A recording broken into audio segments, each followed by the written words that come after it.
ধর্ষণের বিচার দাবিতে উত্তাল ঢাকা বিশ্ববিদ্যালয়। সরকারকে 24 ঘন্টার আলটিমেটাম। দেশের বিভিন্ন বিশ্ববিদ্যালয়ের শিক্ষার্থীদের বিক্ষোভ।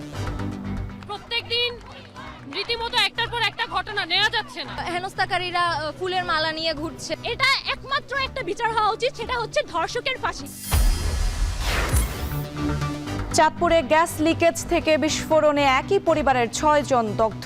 আশঙ্কাজনক 4 জনকে আনা হয়েছে ঢাকায় বার্ন ইনস্টিটিউটে।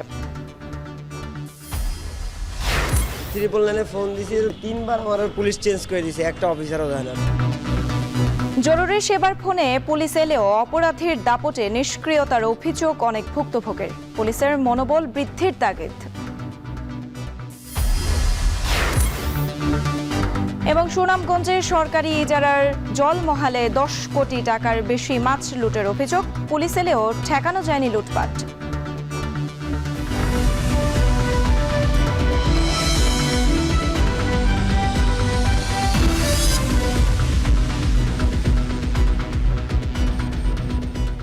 স্বাগত এখন বাণিজ্যে। পুরো আয়োজন জুড়ে সঙ্গে আছি আমি সুমাইয়া রাত্রি।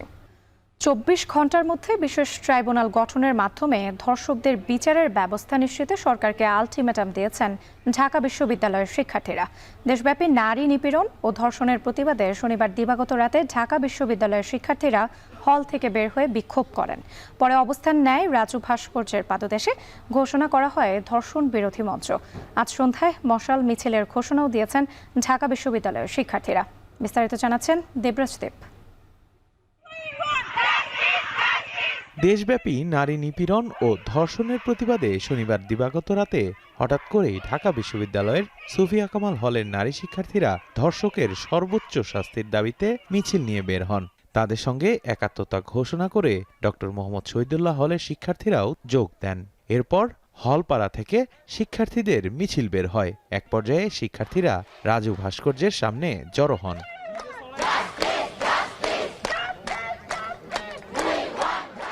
ফাঁসি ফাঁসি ফাঁসি চাই, ধর্ষকের ফাঁসি চাই, আমার সোনার বাংলায় ধর্ষকের ঠাঁই নাই, এমন স্লোগানে ঢাকা বিশ্ববিদ্যালয় ক্যাম্পাস উত্তাল হয়ে ওঠে।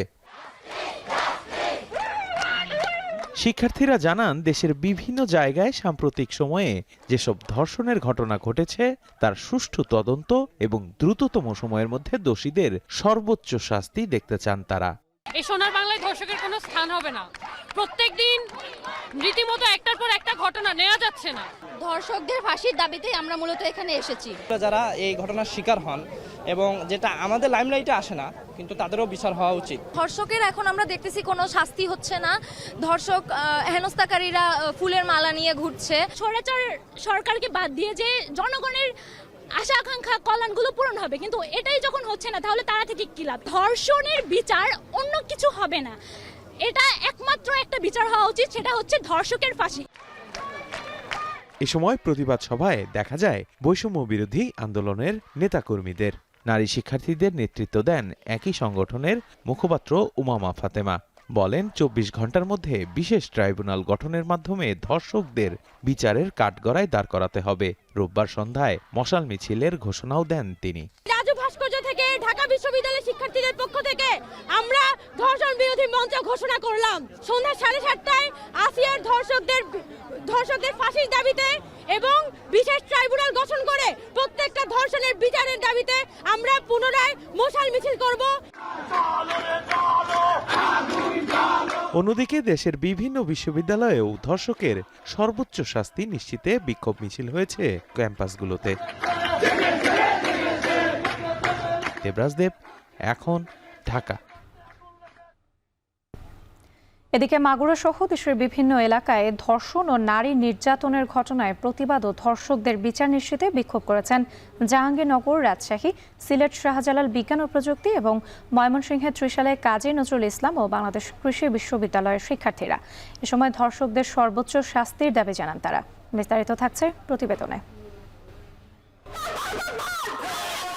শনিবার সন্ধ্যা 7:30টার দিকে রাজশাহী বিশ্ববিদ্যালয়ের জোহা চত্বরে জড়ো হন শিক্ষার্থীরা। পরে বিশ্ববিদ্যালয়ের প্রধান সড়ক ঘুরে একই জায়গায় সংক্ষিপ্ত সমাবেশ করেন তারা। এ সময় শিক্ষার্থীরা বলেন, কোনো ধর্ষণের ঘটনায় সরকার দৃষ্টান্তমূলক শাস্তির ব্যবস্থা করতে পারেনি। এ সময় সরকারকে উদ্দেশ্য করে তারা বলেন, নারীদের নিরাপত্তা নিশ্চিত করতে না পারা সরকারের ব্যর্থতার শামিল। অতি দ্রুত ধর্ষকদের মৃত্যুদণ্ড কার্যকরের দাবি জানান তারা।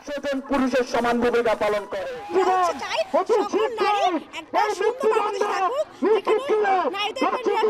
ধর্ষকের শাস্তি হবে জনসম্মুখে মৃত্যুদণ্ড, জনসম্মুখে তাকে ফাঁসি দিয়ে ঝুলিয়ে মারতে চাই আমরা। এমন দৃষ্টান্তমূলক শাস্তি হওয়া উচিত যাতে বাংলাদেশের কোনো নাগরিক এবং কোনো মানুষ যাতে নারীর উপর কুদৃষ্টিতে তাকানোর সাহস পর্যন্ত না পায়।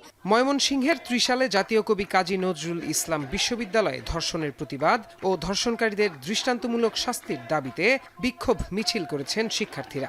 শনিবার রাত 2:30টার দিকে প্রশাসনিক ভবনের সামনে থেকে মিছিলটি বের হয়ে ক্যাম্পাসের বিভিন্ন সড়ক প্রদক্ষিণ করে। এছাড়াও একই দাবিতে বাংলাদেশ কৃষি বিশ্ববিদ্যালয় ক্যাম্পাসে বিক্ষোভ মিছিল হয়। রাতে জব্বারের মোড় থেকে মিছিলটি শুরু হয়ে ক্যাম্পাসের বিভিন্ন সড়ক প্রদক্ষিণ করে। সিলেটের শাহজালাল বিজ্ঞান ও প্রযুক্তি বিশ্ববিদ্যালয়ের ছাত্রীরাও দেশব্যাপী নারীর উপর সহিংসতার প্রতিবাদ ও নিরাপত্তা নিশ্চিতের দাবিতে বিক্ষোভ মিছিল করেছেন। শনিবার রাত 2:30 থেকে 3টা পর্যন্ত এই কর্মসূচি পালন করেন তারা। মিছিলটি ছাত্রী হোস্টেল থেকে বের হয়ে বিশ্ববিদ্যালয়ের গুরুত্বপূর্ণ সড়কগুলো প্রদক্ষিণ করে প্রধান ফটক হয়ে গোলচত্বরে গিয়ে মিলিত হয়। এ সময় শিক্ষার্থীরা দেশের নারীসহ জনসাধারণের সার্বিক নিরাপত্তা নিশ্চিতের দাবি জানান। একই দাবিতে শনিবার দিবাগত রাত 1:30টার দিকে জাহাঙ্গীরনগর বিশ্ববিদ্যালয়ের বটতলা এলাকা থেকে একটি মিছিল বের করেন শিক্ষার্থীরা। মিছিলটি ক্যাম্পাসের বিভিন্ন সড়ক প্রদক্ষিণ করে প্রধান ফটক সংলগ্ন ঢাকা আরিচা মহাসড়কে গিয়ে অবস্থান নেয়। সেখানে শিক্ষার্থীরা রাত 2:30টা থেকে 3টা পর্যন্ত মহাসড়ক অবরোধ করে রাখেন। এতে সড়কের 2 লেনে যান চলাচল বন্ধ হয়ে যায়। প্রত্যয় দাস, এখন। চাঁদপুরে গ্যাস লাইনের লিকেজ থেকে বিস্ফোরণে একই পরিবারের 6 জন দগ্ধ হয়েছে। আহতদের উদ্ধার করে চাঁদপুর সরকারি জেনারেল হাসপাতালে নেওয়া হয়। পরে 4 জনের অবস্থা আশঙ্কাজনক হওয়ায় তাদের ঢাকা বার্ন ইনস্টিটিউটে নিয়ে আসা হয়েছে। রোববার ভোর রাতে শহরের কোরালিয়া রোড এলাকায় রুস্তম ব্যাপারীর বাড়ির 4র্থ তলায় এই দুর্ঘটনা ঘটে। আহতরা হলেন রহমান, তার স্ত্রী শানু বেগম, বড় ছেলে ইমাম হোসেন ও তার স্ত্রী খাদিজা বেগম, মেজ ছেলে স্ত্রী নিবা ও ছোট ছেলে মাহিন। এর মধ্যে ইমাম ও নিবা চাঁদপুর সরকারি জেনারেল হাসপাতালে চিকিৎসাধীন রয়েছেন। বাকি সদস্যদের ঢাকায় জাতীয় বার্ন অ্যান্ড প্লাস্টিক সার্জারি ইনস্টিটিউটে পাঠানো হয়েছে। দগ্ধের স্বজনরা জানান, ভোর রাতে সেহরির জন্য খাবার গরম করতে চুলা জ্বালাতে গেলে বিস্ফোরণ ঘটে।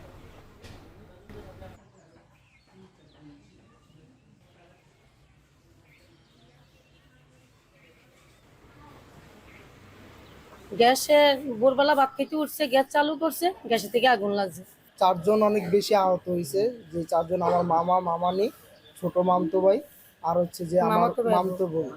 হ্যাঁ, তো ওরা ঢাকাতে আছে আর এই চাঁদপুরে 2 জন সদর হাসপাতালে আছে। National institute of burn and plastic সার্জারিতে রেফার করা হয়েছে উন্নত চিকিৎসার জন্য। যাদের হচ্ছে গিয়া কারো 60%, কারো 50% বার্ন ছিল। আর আমাদের এখানে হচ্ছে গিয়ে 2 জন এডমিট আছে, নিয়ার অ্যাবাউট 20% বার্ন নিয়ে তারা হচ্ছে গিয়ে এখানে ভর্তি আছে। চাঁদপুরে গ্যাস সংযোগ থেকে আগুন লেগে একই পরিবারের 6 জন দগ্ধ হয়েছে। দগ্ধদের মধ্যে 2 জন চাঁদপুর সরকারি জেনারেল হাসপাতালে চিকিৎসাধীন রয়েছেন। এ নিয়ে আরও জানাতে সেখান থেকে যুক্ত হচ্ছেন তালহা জুবাইর। তালহা, দগ্ধদের মধ্যে কারো অবস্থা আশঙ্কাজনক আছে কিনা জানাবেন, এবং একই সঙ্গে জানতে চাই এ নিয়ে চিকিৎসকরা আসলে কি বলছেন।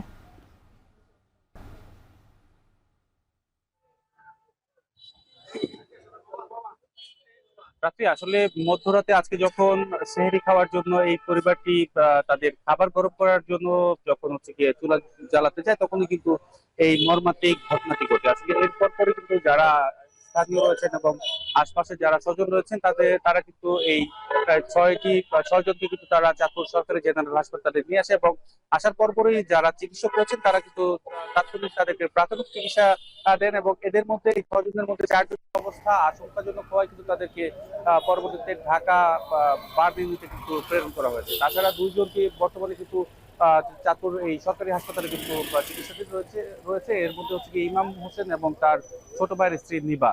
আসলে আমি কথা বলেছিলাম চিকিৎসাধীন যিনি দায়িত্বরত চিকিৎসক রয়েছেন ডাক্তার মাহমুদুল হাসান, তিনি যেটা বলছেন যে মূলত ঢাকায় যারা গিয়েছেন, ঢাকায় যাদেরকে রেফার করা হয়েছে তাদের শরীরের 50 থেকে 60 ভাগ কিন্তু পুড়ে গিয়েছে, এবং যারা চাঁদপুরে হাসপাতালে বর্তমানে চিকিৎসাধীন আছেন যে দুজন, তাদের শরীরে কিন্তু অন্তত 20 ভাগ শরীরে কিন্তু পুড়ে গিয়েছে। আসলে এই মর্মান্তিক দুর্ঘটনার পরে কিন্তু যারা স্বজন রয়েছেন তারা কিন্তু আসলে আসছেন এবং বলছেন যে মূলত রাতে যখন সেহরি খাওয়ার উদ্দেশ্যে চুলা তারা আগুন দিতে চায়, তখনই কিন্তু বিকট শব্দে কিন্তু বিস্ফোরিত হয় এবং যেই এই ভবনের 4র্থ তলায় তারা বসবাস করতে এবং আশেপাশে যারা ছিলেন ভাড়াটিয়া, তারাও কিন্তু এই বিকট শব্দের কারণে কিন্তু তারাও হকচকিয়ে যায় এবং এই দুর্ঘটনার কিন্তু আসলে আজ করতে পারে না। আসলে এই ঘটনার কারণে মূলত কি কারণে এই দুর্ঘটনা ঘটেছে তা কিন্তু এখনো সঠিকভাবে কিন্তু আসলে বলা যাচ্ছে না। তবে প্রাথমিকভাবে ধারণা করা হচ্ছে যে লাইনের যে গ্যাস ছিল সেই গ্যাস হয়তোবা কোনো কারণে লিকেজ থাকতে পারে। লাইনের মধ্যে গ্যাস লিকেজের কারণে কিন্তু যেই রান্না করছিল সেখানে গ্যাস ভর্তি হওয়ার কারণে এই দুর্ঘটনা ঘটে থাকতে পারে বলে কিন্তু ধারণা করা হচ্ছে। তো আসলে সবকিছু মিলিয়ে যারা বর্তমানে চিকিৎসাধীন আছেন, চিকিৎসকরা কিন্তু তাদের প্রাথমিক চিকিৎসা দিচ্ছেন এবং তাদের সার্বক্ষণিক খোঁজখবর নিচ্ছেন। তবে একটা বিষয় তারা বলছেন যে এখন অবস্থার কিন্তু আগের চাইতে কিছুটা উন্নতি হয়েছে এবং যারা আমি আসলে খোঁজ নিয়েছিলাম তাদের স্বজনদের সাথে, যারা ঢাকা প্রেরণ করা হয়েছে তারাও কিন্তু ইতিমধ্যে তাদেরকে চিকিৎসার আওতায় নেওয়া হয়েছে এবং তাদের অবস্থাও কিন্তু যতটুকু জানতে পেরেছি তাদের স্বজনদের মাধ্যমে যে তাদের অবস্থা কিন্তু আগের চাইতে কিছুটা ভালো বলে কিন্তু জানিয়েছেন। তো আসলে সবকিছু মিলিয়ে এই ঘটনায় যেই 6 জন আহত হয়েছে, আমি একটু বলে রাখতে চাই যে তাদের মধ্যে হচ্ছে আব্দুর রহমান, তিনি কিন্তু এই পরিবারের প্রধান সদস্য এবং তিনি শহরের বড় স্টেশন এলাকায় কিন্তু ফল বিক্রি করে তাদের পরিবারের যে ব্যয় তা কিন্তু নির্বাহ করতেন। তার পাশাপাশি তার স্ত্রী শানু বেগম আহত হয়েছেন এবং বড় ছেলে ইমাম হোসেন, তার স্ত্রী খাদিজা বেগম, মেজো ছেলের বউ নিবা এবং ছোট ছেলে মাহিন কিন্তু এই অগ্নিকাণ্ডের ঘটনায় কিন্তু দগ্ধ হয়েছেন। এদের মধ্যে নিবা এবং ইমাম হোসেন বর্তমানে চাঁদপুর সরকারি জেনারেল হাসপাতালে কিন্তু চিকিৎসাধীন রয়েছেন। বাকি যে পরিবারের যে 4 সদস্য আছে তাদের কিন্তু উন্নত চিকিৎসার জন্য ঢাকা বার্ন ইউনিটে কিন্তু রেফার করা হয়েছে। তো সবকিছু মিলিয়ে রাত্রি এই ছিল আমাদের চাঁদপুর থেকে। চাঁদপুরে গ্যাস সংযোগ থেকে আগুন লেগে একই পরিবারের 6 জন দগ্ধ হয়েছে। দগ্ধদের মধ্যে 2 জন চাঁদপুর সরকারি জেনারেল হাসপাতালে চিকিৎসাধীন রয়েছেন। এ নিয়ে বিস্তারিত জানাতে আমাদের সঙ্গে যুক্ত ছিলেন তালহা জুবাইর। জরুরি সেবা 999-এ ফোন করলে পুলিশ আসে, কিন্তু অপরাধীর দাপটে নিষ্ক্রিয়তার অভিযোগ রয়েছে অনেক ভুক্তভোগীর। শতকের হিসাবে অভিযোগের মাত্রা 3.38% পেয়েছেন 999-এর সহায়তা, যা বলছে খোদ পুলিশ বিভাগ। তাই কেউ জরুরি সেবার নম্বরে ভরসা না রেখে সরাসরি চলে আসেন থানায়। আইন শৃঙ্খলা নিয়ন্ত্রণে পুলিশের ভীতি কিভাবে কাটবে সে পথ খুঁজছেন নিরাপত্তা বিশ্লেষকরা। বিস্তারিত এফরান আহমেদের ক্যামেরায় আরিফ হোসেনের প্রতিবেদন। দাও আছে না, ওইটা মনে করেন দাও নিয়ে আইসে আমার এলোপাতার কোবান শুরু করছে, রানে, পিঠে, পায়ে, হাতে। শরীরে আঘাতের চিহ্ন নিয়ে ভাটারা থানার সামনে অপেক্ষা করছেন দুবাই প্রবাসী রনি। ঠুনকো ঘটনা নিয়ে প্রতিবেশীর হামলার শিকার হয়েছেন তিনি। পরে ফোন দিয়েছিলেন 999-এ। পুলিশ ঘটনাস্থলে গেলেও অপরাধী আটক না করেই ফিরে আসেন। এখন দিচ্ছেন হুমকি। দেখছি তো যাই আমার কোপাইছি কিভাবে, তো বাসার ভিতরে তো হুমকি চলতে আছে। 999-এ ফোন দিছি, 3 বার আমার পুলিশ চেঞ্জ করে দিয়েছে, একটা অফিসারও যায় না। অনেকে 999-এ কল না দিয়েই সরাসরি চলে এসেছে থানায়। আমার বাচ্চাকে একজন একটা হুমকি দিয়েছে। এই জন্য কি ধরনের হুমকি দিয়েছে ওই যে মেরে ফেলবে এই ধরনের আর কি হুমকি দিয়েছে। আমরা তারা শাসাইছি, এই জন্য। একটু কথা বলে আসি। 999 সেবা দিয়ে প্রশ্ন করায় কিছুটা পাশ কাটিয়ে যাওয়ার চেষ্টা পুলিশের। কলটা আসার পরে আমরা রিসিভ করে তার ঠিকানা এবং সিটিজেনের সাথে কথা বলা হয়। ঠিকানা নেওয়ার পর সংশ্লিষ্ট এলাকায় যে অফিসার ডিউটি থাকে আমরা তাকে তাৎক্ষণিক জানাই দিই।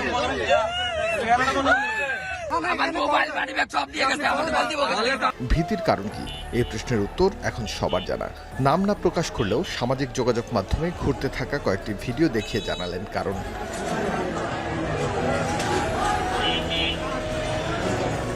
অনেকটা খোলামেলাভাবেই স্বরাষ্ট্র উপদেষ্টা পুলিশের উপর হামলার কথা জানালেন। দায় চাপালেন উচ্ছৃঙ্খল জনতার ঘাড়ে। বললেন, আইন শৃঙ্খলা বাহিনী ছাড়া কারো অভিযান চালানোর সুযোগ নেই। পুলিশের উপরেও আক্রমণ হচ্ছে। এইগুলি ক্ষেত্রে আপনারা জনগণকে একটু সচেতন করতে হবে। জনগণ এত উচ্ছৃঙ্খল হয়ে গেলে কিন্তু অনেক সময় সমস্যা হয়। মানে বাহিনী দিয়ে তো সবসময় কন্ট্রোল করা যায় না।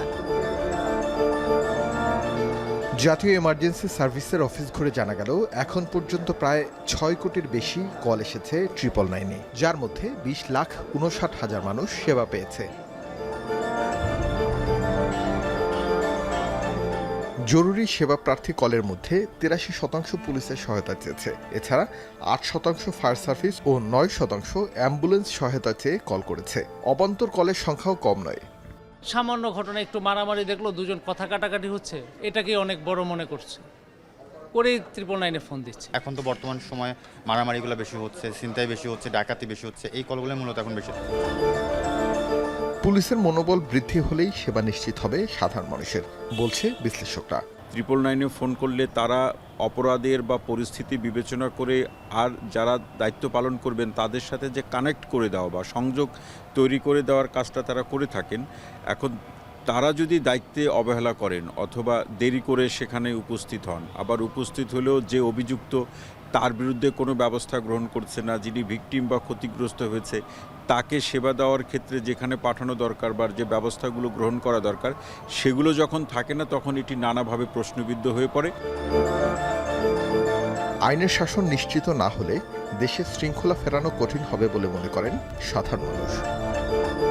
আরিফ হোসেন, এখন, ঢাকা। সুনামগঞ্জের হাওর এলাকায় জলমহাল থেকে দিনে দুপুরে লুট হয়েছে মাছ।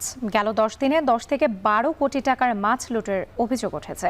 ইজারাদাররা খবর দেওয়ার পর ঘটনাস্থলে পুলিশ এলেও ঠেকানো যায়নি লুটপাট। প্রশাসনের সামনেই ধরে নিয়ে যাওয়া হয় কোটি কোটি টাকার মাছ। পরবর্তীতে এই ঘটনায় 8 জনকে আটক করা হয়। সুনামগঞ্জ থেকে লিপসান আহমেদের পাঠানো তথ্য ছবিতে থাকছে বিস্তারিত। দেখলে মনে হয় হাওরে পলো বাওয়া বা মাছ ধরা উৎসব চলছে। দিনে দুপুরে আনন্দ উল্লাসে হাজার হাজার মানুষের মাছ ধরার এমন চিত্র সুনামগঞ্জের হাওড়া অঞ্চলে সরকারিভাবে ইজারা দেয়া জলমহলের মাছ লুটপাটের। জেলার দিরাই, সাল্লা ও জামালগঞ্জ উপজেলায় এরই মধ্যে 10টি বিলের মাছ লুটের অভিযোগ উঠেছে গ্রামবাসীর বিরুদ্ধে। বিলের পাহারাদার থাকার পরও পলো, জাল বা কুচা নিয়ে মাছ ধরতে নামেন অন্তত 8 থেকে 10 হাজার মানুষ। বিভিন্ন বিল বা জলমহল থেকে লুট হওয়া এসব মাছের দাম অন্তত 12 কোটি টাকা। গেল মঙ্গলবার রাতে দিরাই উপজেলার বেতইর বিলের ইজারাদার মাছ লুটের আগাম প্রস্তুতির খবর পান। লুটপাট ঠেকাতে স্থানীয় প্রশাসনকে জানালে বিলের পাড়ে অবস্থান নেয় আইনশৃঙ্খলা বাহিনী। তবে তাতেও কোনো লাভ হয়নি। প্রশাসনের সামনেই ধরে নিয়ে যাওয়া হয় কোটি টাকার মাছ।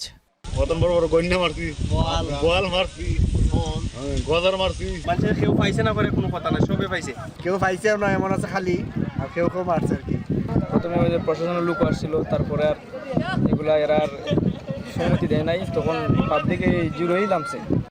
দুদিন পর শুক্রবার ভোরে দ্বিতীয় দফায় শতোয়া জলমহলের মাছ লুটের চেষ্টা হলে সেখানে পুলিশ, সেনাবাহিনীর সঙ্গে গ্রামবাসীর ধাওয়া পাল্টা ধাওয়ার ঘটনা ঘটে। এক পর্যায়ে এই জলমহল লুট করতে না পারায় মাছ ধরার নৌকা ও পাহারা দেওয়ার 2টি ঘরে আগুন ধরিয়ে দেয় গ্রামবাসী।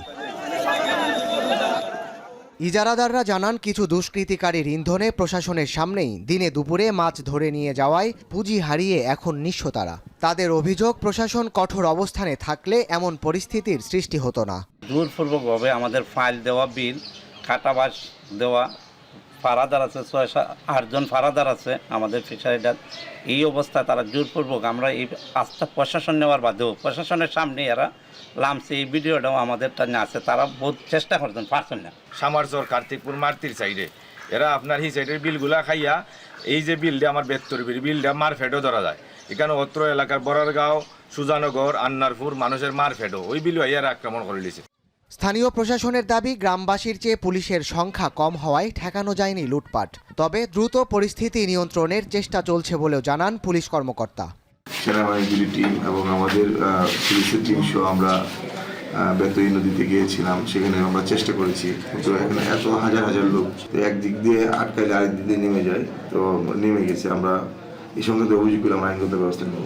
আমরা চেষ্টা করতেছি সংশ্লিষ্ট জেলা প্রশাসন বা যারা ইজারা অথরিটি তাদের সাথে কথা বলে তাদের সহায়তায় এবং অন্যান্য আইনশৃঙ্খলা বাহিনীর সহায়তায় আমরা এই জিনিসটা নিয়ন্ত্রণের চেষ্টা করছি। ঘটনার ধারাবাহিকতায় শনিবার সকালে দিরাই উপজেলার সবচেয়ে বড় জলমহাল নাইন্দা বিলের মাছ লুটের চেষ্টা করলে তা প্রতিহত করে যৌথ বাহিনী। পাশাপাশি বিভিন্ন জলমহলের মাছ লুটের ঘটনায় এরই মধ্যে আটক করা হয়েছে ৮ জনকে। এখন সুনামগঞ্জ।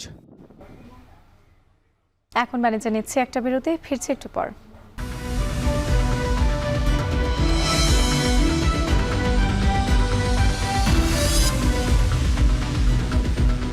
বিরতির পর ফিরে এলাম, দেখছেন এখন বাণিজ্য। দেশের ৩৭ থেকে ৩৮টি সিমেন্ট কোম্পানির বিনিয়োগে গড়ে উঠেছে ৩০ থেকে ৩২ হাজার কোটি টাকার বাজার। অভ্যন্তরীণ চাহিদা মিটিয়ে অন্তত ৬ থেকে ৭টি দেশে সিমেন্ট রপ্তানি করা হচ্ছে। ব্যবসায়ীরা বলছেন প্রয়োজনের বেশি উৎপাদন সক্ষমতা রয়েছে। নিরবচ্ছিন্ন গ্যাস, বিদ্যুৎ, ব্যাংক ঋণ সুবিধা পেলে আরও এগিয়ে যাবে এই খাত। বিস্তারিত জানাচ্ছেন জাবেদ আব্দুল্লাহ।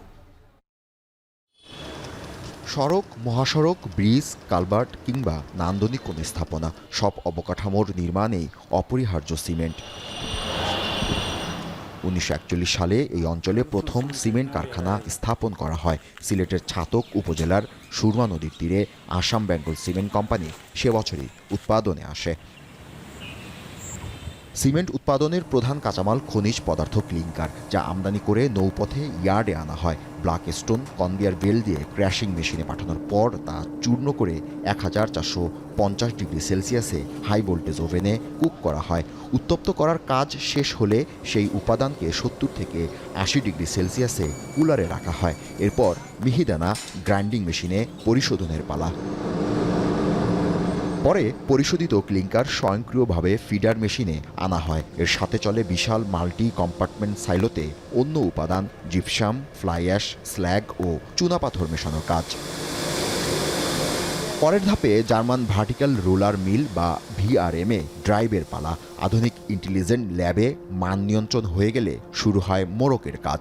এরপর ব্যবহার উপযোগী সিমেন্ট চলে আসে বাজারে, তৈরি হয় আধুনিক স্থাপনার গাঁথনি।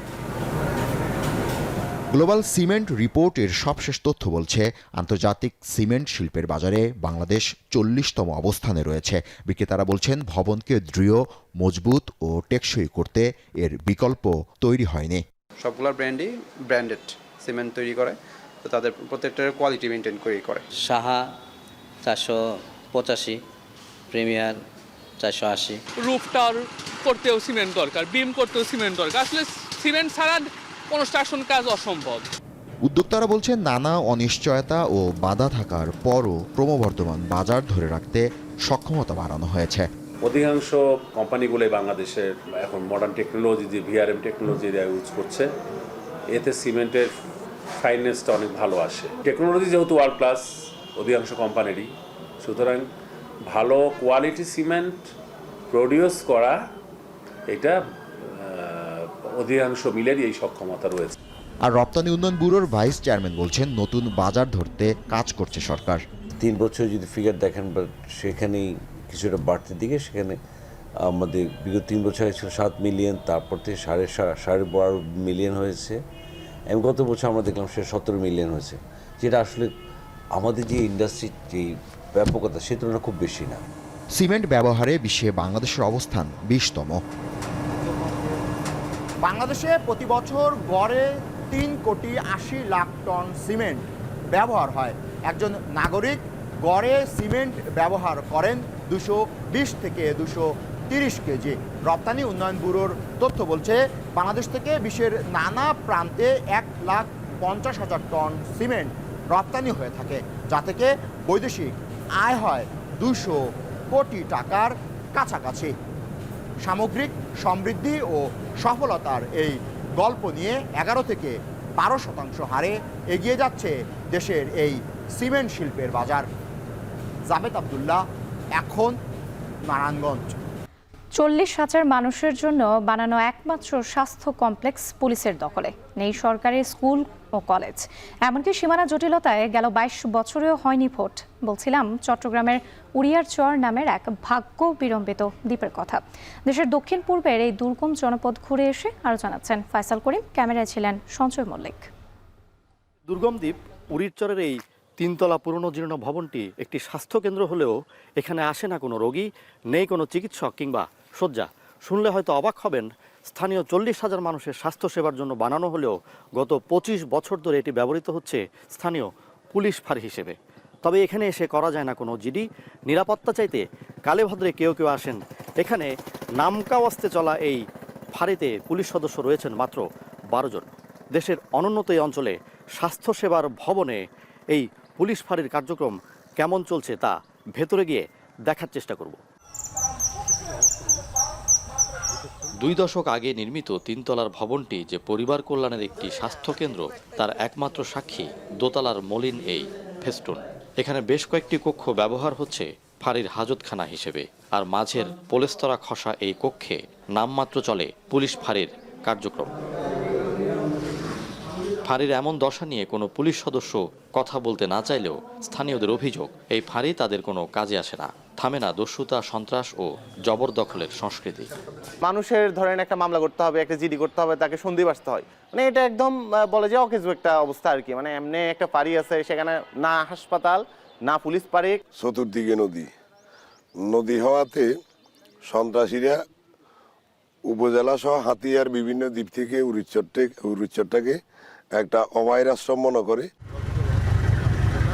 দ্বীপে ন্যূনতম প্রাথমিক স্বাস্থ্যসেবা না থাকায় প্রসূতি ও শিশু মৃত্যু যেন নিত্য ঘটনা, যার সাক্ষী চরের উত্তর প্রান্তের বাসিন্দা কৃষক সাইফুল। 5 মাস আগে যার ভাগ্যে ঘটেছে নির্মম এক ঘটনা। নৌযানের অভাবে ঠিক সময়ে হাসপাতালে নিতে না পারায় অকালে হারাতে হয়েছে প্রসূতি স্ত্রীকে। তার সন্তান এখন বেড়ে উঠছে মায়ের স্নেহ আদর ছাড়াই। নোয়াখালী যেগুলো এই গাড়ে লই গেছি, গাড়ে নিছি আর বোট নাই। বোট ফোন দিতে 1 ঘন্টা নিয়ে ঘরে দিয়ে আসি। আবার মাছ দিয়ে লই গেছি, মাছ দিয়ে ঘরে দিয়ে কম মারা গেছে। রোগবালাই বা প্রাথমিক চিকিৎসায় এখানকার হাটবাজারের ফার্মেসি স্থানীয়দের একমাত্র ভরসা। আর জটিল রোগ বা দুর্ঘটনার চিকিৎসায় দুর্গম নদী ও জলপথ পাড়ি দিয়ে তাদের যেতে হয় নোয়াখালী বা সন্দ্বীপের হাসপাতালে। দ্বীপবাসীর জন্য এই ফার্মেসিগুলো হাসপাতাল, কারণ এই ইমার্জেন্সি এই মুহূর্তে দরকার, এই মুহূর্তে দিতে হয় আর কি। আমাদের বা আয়ত্তর বাইরে হলে আমরা ফাটাইতে হয়। মনে করো 1000 টাকা যদি ওষুধ খরচ দাও, আমাদের 5000 টাকা দাম আমাদের কি গাড়ি ভাড়া, আসতে যাইতে যাতায়াত খরচ। ধান, সবজি, মাছ ও কাঁকড়ায় সমৃদ্ধ এই চরে পৌঁছে গেছে বিদ্যুৎ, আছে ইন্টারনেট সুবিধাও, অথচ সেভাবে পৌঁছয়নি শিক্ষার আলো। কোনো রকমে চলছে 4টি প্রাথমিক ও 1টি মাধ্যমিক বিদ্যালয়ের কার্যক্রম। 40 থেকে 50,000 মানুষের বসবাস, কিন্তু একটা মাত্র মাধ্যমিক স্কুল, তাও এমপিভুক্ত এখনো হয়নি। দাখিল লেভেলটা বা মাধ্যমিক লেভেলটা সেটা আমাদের ওই এমপিও না থাকার কারণে বিভিন্ন খরচ, কস্টিং সবগুলো মিলে আমরা অগ্রসর হতে পারতেছি না। প্রমত্তা, মেঘনা আর উত্তাল বঙ্গোপসাগরের বুক চিরে 1970 সালে সন্দ্বীপের উত্তর দক্ষিণে এই চরটি জেগে ওঠে। 80-র দশকে ভূমিহীন মানুষ এখানে এসে বসতি গড়েন। বর্তমানে এটি চট্টগ্রামের সন্দ্বীপের একটি ইউনিয়ন হলেও নোয়াখালীর সাথে আছে সীমানা জটিলতা।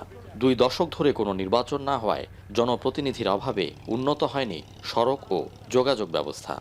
আজ 20 বছর কোনো মেম্বার নাই, চেয়ারম্যান নাই, কোনো একটা মেরামত করার লোক নাই। নোয়াখালী একটা ওয়ার্ড দাবি করে, ওয়ার্ডের কারণে আমরা ভোটটা, সেই মিনার কারণে আমার হাইকোর্টে মামলা আছে, সেই মিনার কারণে ভোটটাও না। ভালো একটা শিক্ষার প্রতিষ্ঠান নাই, ডাক্তার নাই, রোডঘাট নাই, এগুলি আমরা সরকারের কাছে দাবি জানাইতেছি। সীমানার সমস্যা যেটা সেটা যদি সলভ হয়ে যায়, অতি দ্রুত সেখানে ইলেকশন দেওয়া যাবে এবং জনপ্রতিনিধি শুরু করে আপনারা সবাইকে সেখানে দেখতে পাবেন। অচিরেই এই উড়িচ্চর, তারপর যে ভাসানচর এবং যে স্বর্ণদ্বীপ যে অংশটা আর কি, সেটাকে আমরা আবার সন্দ্বীপের মধ্যে নিয়ে আসতে পারবো, সেই প্রচেষ্টায় আমরা রয়েছে। কৃষি নির্ভর এই চরে জলবায়ু উদ্বাস্তু এসব মানুষ নদী ভাঙনে বারবার নিঃস্ব হয়।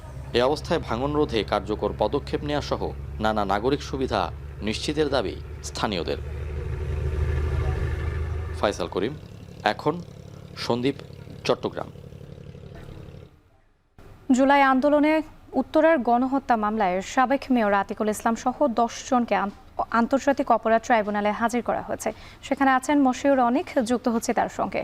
অনেক আন্তর্জাতিক অপরাধ ট্রাইব্যুনালে মামলার বিচারিক কার্যক্রম সম্পর্কে জানতে চাই আপনার কাছ থেকে।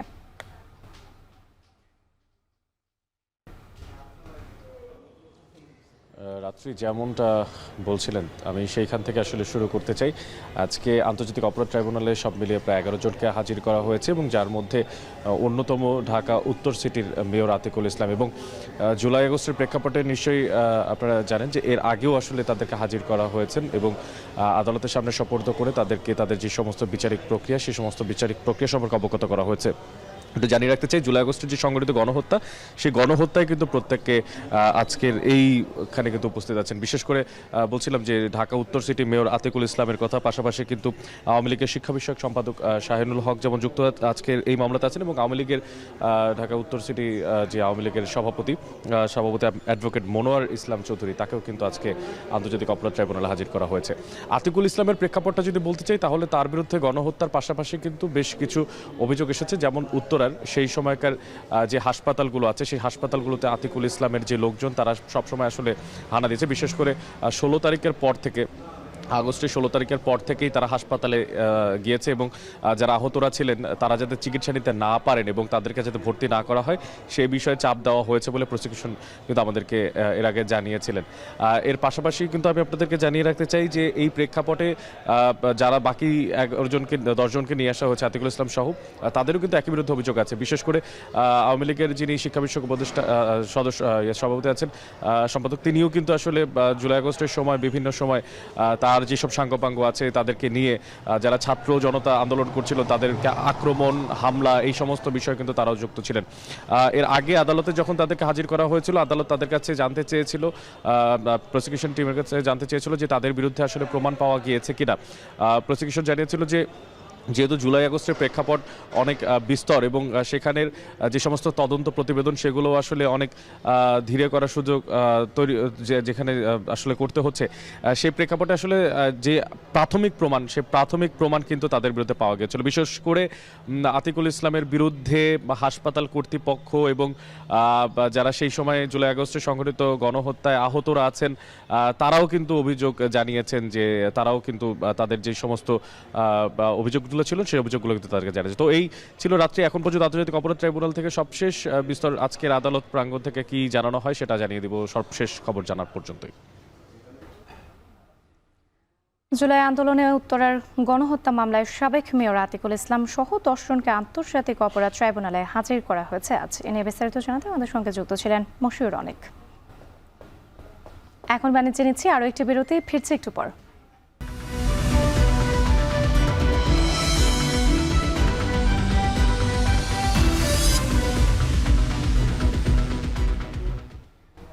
বিরতির পর ফিরে এলাম আরও একবার, দেখছেন এখন বাণিজ্য।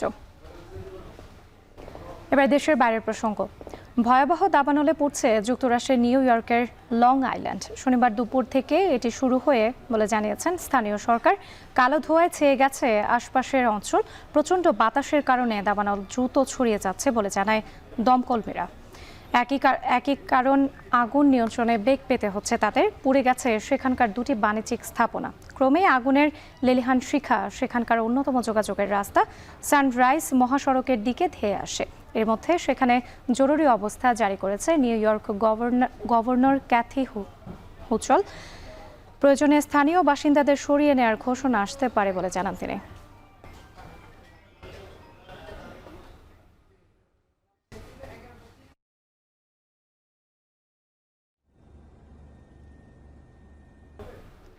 ইউক্রেনের বিভিন্ন অঞ্চলে রাশিয়ার অব্যাহত হামলায় প্রাণ গেছে অন্তত 25 জনের। ইউক্রেনের উচ্চ পদস্থ কর্মকর্তারা বলছেন সংঘাত বন্ধের কোনো আলামতই দেখছেন না কিয়েভ। এর মধ্যে শুধু ডোনেৎস্কেই রুশ সেনাদের সুনির্দিষ্ট হামলায় নিহত হয়েছে 11 জন, 6 শিশুসহ আহত অন্তত 40। কয়েক দফা হামলায় খার্কিভ ও ওডেসা সহ কয়েকটি অঞ্চলে হামলায় ক্ষতিগ্রস্ত হয়েছে বসত বাড়িসহ গুরুত্বপূর্ণ অবকাঠামো। এদিকে রুশ গণমাধ্যম আরটির প্রতিবেদনে বলা হচ্ছে দক্ষিণের সীমান্তে ইউক্রেনের নিয়ন্ত্রণাধীন অন্তত 3টি গ্রাম দখল করেছে রাশিয়ার সেনারা। বিশেষ করে মার্কিন প্রেসিডেন্ট ইউক্রেনের সামরিক সহায়তা বন্ধের ঘোষণা দেয় পরপরই দেশটিতে অভিযান জোরদার করতে শুরু করেছে পুতিন বাহিনী।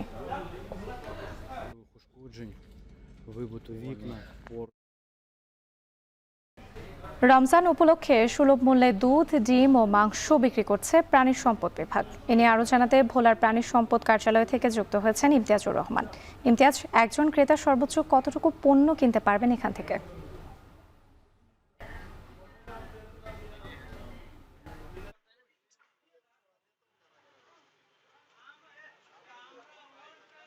পবিত্র রমজান মাস উপলক্ষে প্রাণী দপ্তর অধিদপ্তরের আয়োজনে দ্বীপ জেলা ভোলায় আপাময় জনগণের জন্য সুলভ মূল্যে মুরগি, ডিম, দুধ এবং গরুর মাংস বিক্রির কার্যক্রম শুরু হয়েছে প্রথম রমজান থেকে। এই কার্যক্রম চলবে আগামী 28 রমজান পর্যন্ত। বিশেষ করে ভোলা জেলা প্রাণী সম্পদ অধিদপ্তরের যে কর্মকর্তা রয়েছে তিনি জানিয়েছেন যে ভোলার সাধারণ মানুষের যাতে একটু সুলভ মূল্যে এই রমজান মাসে ডিম, দুধ, মাংস খেতে পারে তার লক্ষ্যে কিন্তু প্রাণী সম্পদ অধিদপ্তরের আয়োজনে এই উদ্যোগ গ্রহণ করা হয়েছে।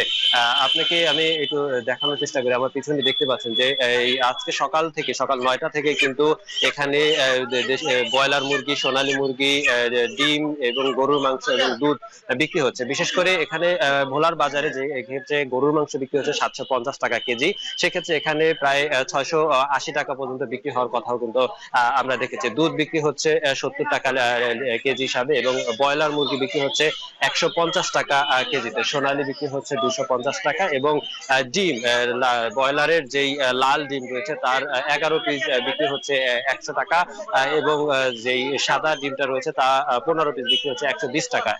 এই সকাল থেকে এই যেই সুলভ মূল্যে যেই বাজার রয়েছে প্রাণী সম্পদ অধিদপ্তরের, এই বাজারের থেকে সাধারণ ক্রেতারা বাজার থেকে যেই যে প্রায় 5 থেকে 10 টাকা, আবার গরুর মাংসের ক্ষেত্রে প্রায় 50 টাকার বেশি কিন্তু কমে কিন্তু এখান থেকে কিনতে পারছে। এতে করে এই স্থানীয়রা এখানে আসছেন এবং বাজার থেকে মাছ, মাংস, ডিম, মুরগি কিনে যাচ্ছে। আজকে সকালে ভোলার জেলা প্রশাসক আজাদ জাহান কিন্তু এই বাজার পরিদর্শনে এসেছিলেন। এসে সাধারণ যে ক্রেতারা আছে তাদের কাছে কিন্তু তিনি এই সুলভ মূল্যে ডিম, মুরগি, মাংস বিক্রি করার চিত্র কিন্তু আমরা দেখেছি। তিনি সাধারণ জনগণের সাথে কথা বলেছেন এবং তিনি নিজে কিন্তু এই মুরগি, মাছ, মুরগি, মাংস বিক্রি করেছেন। এক্ষেত্রে আমি সাধারণ যে ক্রেতারা রয়েছে তাদের সাথে কথা বলেছিলাম। তারা জানিয়েছে এই সাধারণ যেই জনগণ রয়েছে তারা জানিয়েছেন যে এই যে উদ্যোগটা এটি শুধু রমজান নয়, বাজার পরিস্থিতি নিয়ন্ত্রণের জন্য, বাজার পরিস্থিতি রমজানের পরবর্তী যাতে এটা চালু থাকে এমনটাই প্রত্যাশা সাধারণ ক্রেতাদের। তো এই ছিল আমার কাছে ভোলার প্রাণী সম্পদ অধিদপ্তর থেকে সুলভ মূল্য বাজারের সর্বোচ্চ তথ্য। ভোলায় চলছে প্রাণী সম্পদ বিভাগের পণ্য বিক্রি কার্যক্রম। এ নিয়ে বিস্তারিত জানাতে আমাদের সঙ্গে ভোলা থেকে যুক্ত ছিলেন সহকর্মী ইমতিয়াজুর রহমান। এখন বাণিজ্যে নিচ্ছি আরো একটি বিরতি, ফিরছি একটু পর।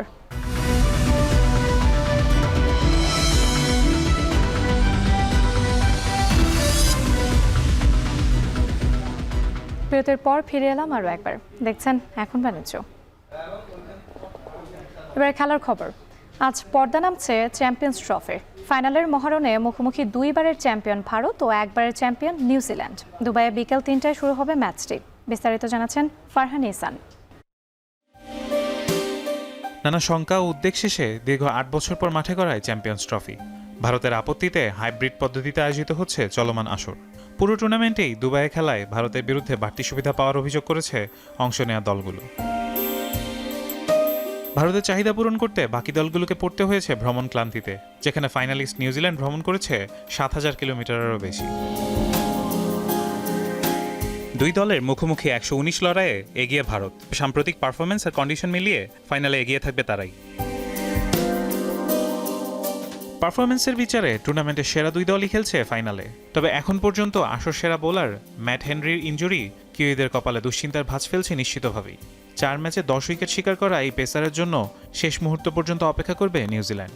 এছাড়া স্যান্টনার আর ব্রেসওয়েলের স্পিন জুটিও ব্ল্যাক ক্যাপসদের স্বস্তি এনে দিতে পারে। ভারতীয়দের মূল ভরসা স্পিন অ্যাটাকে। গ্রুপ পর্বেই কিউইদের বিপক্ষে 5 উইকেট শিকার করেছিলেন বরুণ চক্রবর্তী। তার ঘূর্ণিতে আস্থা রাখবেন রোহিত। সঙ্গে আকসার, জাদেজা, কুলদীপরা তো আছেনই।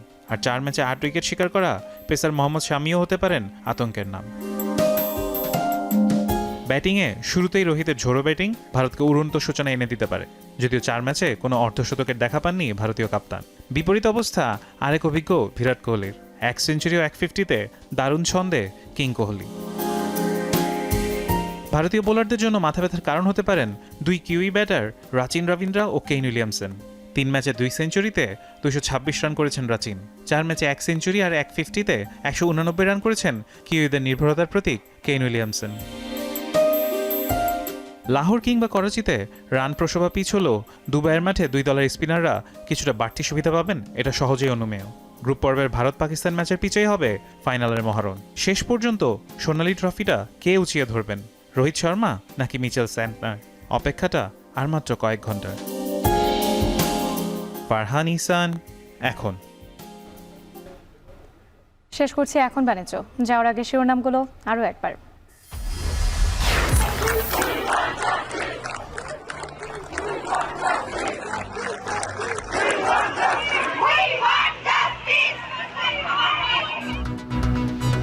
ধর্ষণের বিচার দাবিতে উত্তাল ঢাকা বিশ্ববিদ্যালয়, সরকারকে 24 ঘন্টার আলটিমেটাম। দেশের বিভিন্ন বিশ্ববিদ্যালয়ে শিক্ষার্থীদের বিক্ষোভ।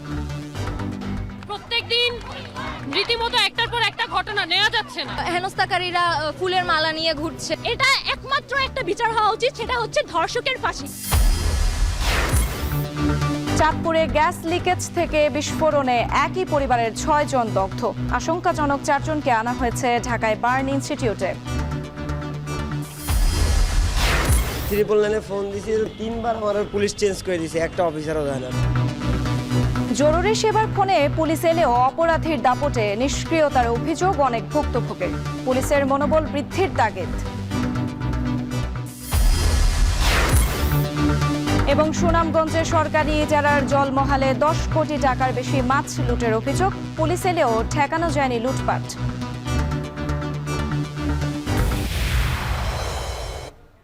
এ ছিল এখন বাণিজ্যের আয়োজনে। এখন টেলিভিশন ওয়েবসাইটে দেখতে ভিজিট করুন www.ekon.tv। এছাড়া ফেসবুকে দেখতে ভিজিট করুন facebook.com/tv.ekon এবং ইউটিউবে এখন টেলিভিশন দেখতে ভিজিট করুন youtube.com/c/ekontv।